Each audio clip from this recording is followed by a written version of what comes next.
Já de volta aqui com o TV Mar News, nesse momento 11 horas e 41 minutos. E olha, gente, aqui em Maceió, as chuvas deste final de semana também causaram estragos. No bairro da Levada foi um dos pontos mais afetados. O repórter Rogério Costa esteve mais cedo no local, mostrando como a região ficou depois de tanta chuva. Vamos acompanhar agora. A da Gazeta Web na Avenida Celeste Bezerra, aqui no bairro da Levada, por onde passa o canal que deságua na Lagoa Mundaú.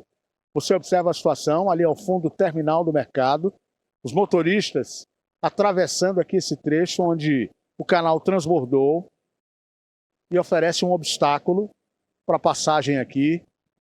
Há pessoas que se arriscam fazendo a travessia com os veículos e há outras que desistem, como é o caso desse motorista aqui, ó. O Eliel vai mostrar as imagens ali do motorista retornando, exatamente pelo temor, né, do carro ficar preso em meio a tanta água. Em relação à questão da moradia, você pode observar, ali ao fundo, o canal fica logo aqui na lateral, nessa posição aqui, que você está vendo, a água invadiu também a área de moradia, a área onde as pessoas residem, impondo ainda mais dificuldades para quem vive aqui, nas proximidades do canal da Levada, na região da Vila Brejal, na Orla Lagunar, vizinho aqui à Lagoa Mundaú. Situação realmente muito complicada. As pessoas passam a pé e ficam à mercê de doenças infecciosas, doenças graves que podem causar até a morte, né, das pessoas. Há também cidadãos de bicicleta, é muito difícil. E uma influência direta, né, nos negócios aqui na área do mercado. Uma área comercial forte aqui na capital. Para a Gazeta Web, com imagens do Eliel, reportagem de Rogério Costa.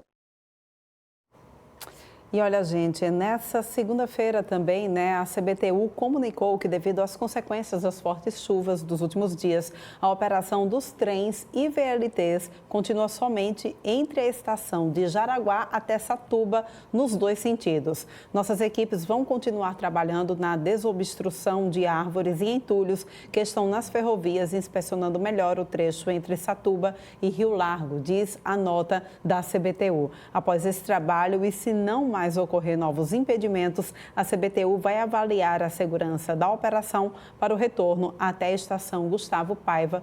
Conclui, então, a nota da CBTU. Então, se você, de repente, tem interesse, né, se você precisa utilizar os trens VLTs até a estação de Gustavo Paiva, esse trajeto não está sendo feito exatamente por conta dos deslizamentos que houve, né? Tem ainda alguns entulhos também nos trilhos do VLT e é preciso que haja essa desobstrução para uma viagem segura, tá bom?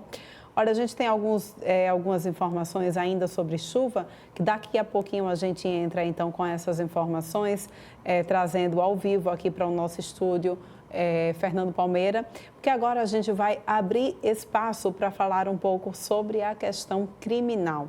Olha, o Supremo Tribunal Federal decidiu por maioria que a posse de armas de fogo só pode ser autorizada às pessoas que demonstrarem em cada caso concreto que tem efetiva necessidade, por razões pessoais ou profissionais. Além disso, o STF decidiu que as situações que se encaixam nessa categoria só podem ser fixadas por lei aprovada pelo Congresso e não por decretos do governo. A gente conversa um pouquinho sobre esse assunto agora com o advogado criminalista Alexandre Teixeira, já está aqui no estúdio com a gente. Bom dia para você, Alexandre, seja bem-vindo ao nosso programa.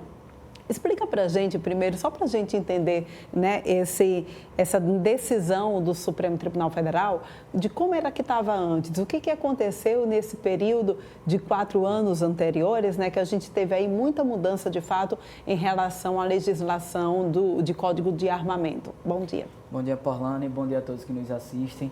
Porlane, existia aí uma promessa, inclusive política, né, de flexibilizar o acesso a arma de fogo.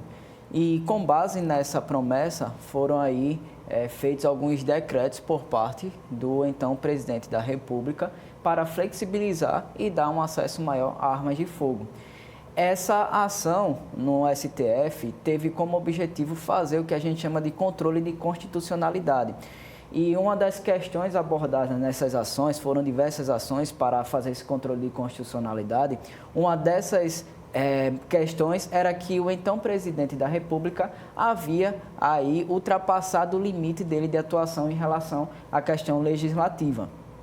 Inclusive, a presidente, hoje a presidente, ministra-presidente do STF, justificou que os decretos feitos pelo então presidente da República traziam inovações à nossa legislação. Então, não caberia ao presidente da República tratar sobre isso, e sim ao Poder Legislativo. Então, essas eram algumas das principais questões nessas ações para tratar da constitucionalidade desses decretos. Você falou, por exemplo, da necessidade de comprovação dessa efetiva necessidade para ter acesso à arma de fogo. Antes do decreto, existia aí uma exigência para que a pessoa que tivesse um interesse para requerer, ela deveria comprovar a efetiva necessidade, o motivo pelo qual ela queria ter aquela arma. Já com o decreto, houve aí uma inovação, ou seja, inclusive uma alteração para permitir um acesso maior, que uma simples declaração deveria presumir a necessidade. Então, existe uma diferença muito grande entre comprovar a necessidade e uma simples declaração presumir verdadeira aquela alegação. Pois é, né?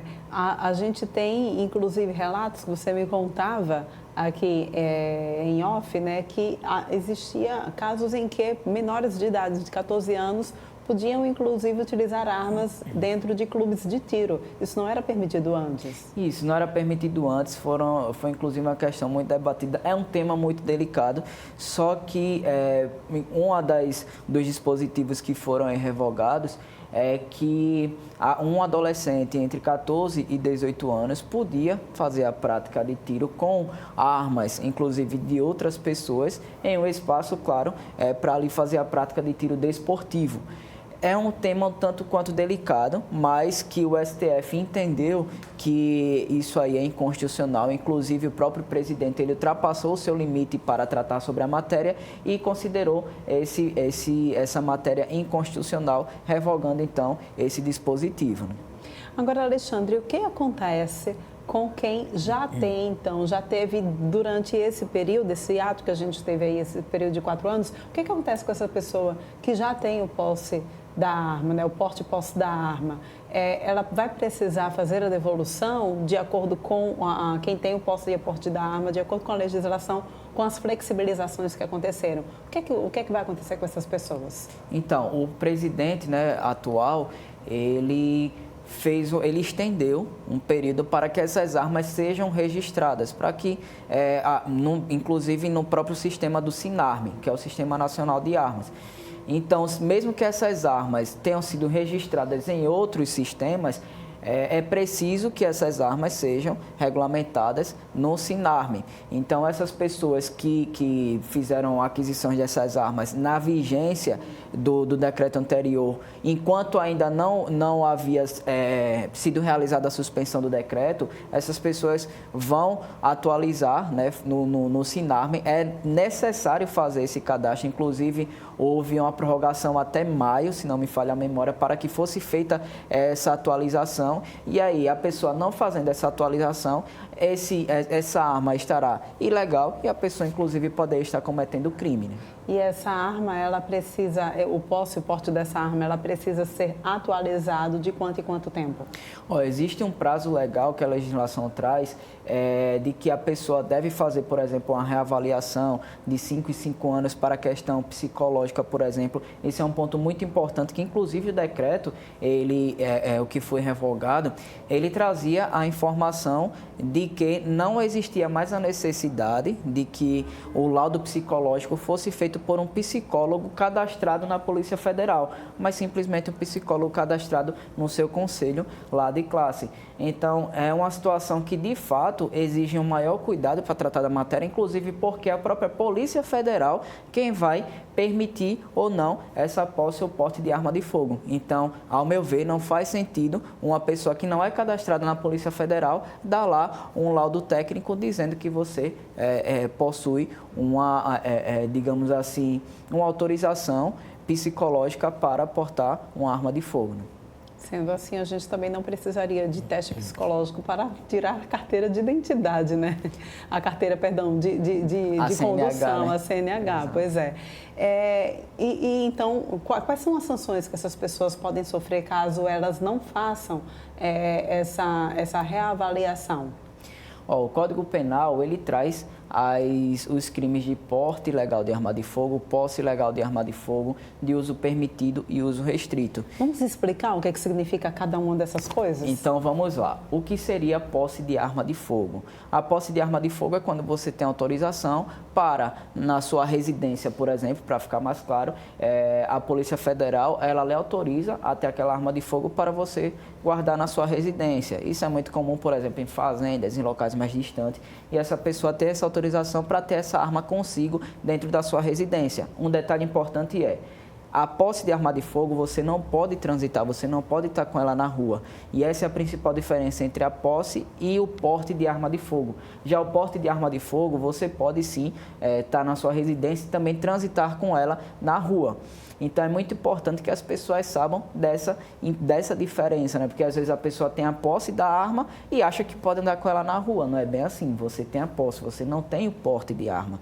Então é importante que as pessoas saibam dessa diferença, até para que não venham cometer o crime de porte ilegal de arma de fogo. Pois é, né, gente? A gente fica aí fazendo essa atualização importante. Você que é, inclusive, Alexandre, advogado dessa área criminal, como você julga essa questão da flexibilização do posse e porte de arma? É necessário realmente fazer dar esse passo para que tem gente que enxerga que é um passo para trás, outras pessoas enxergam, na verdade, que é um passo para frente. Como você enxerga essa situação como profissional? Então, a Constituição Federal, ela determina que o Estado deve promover a segurança pública.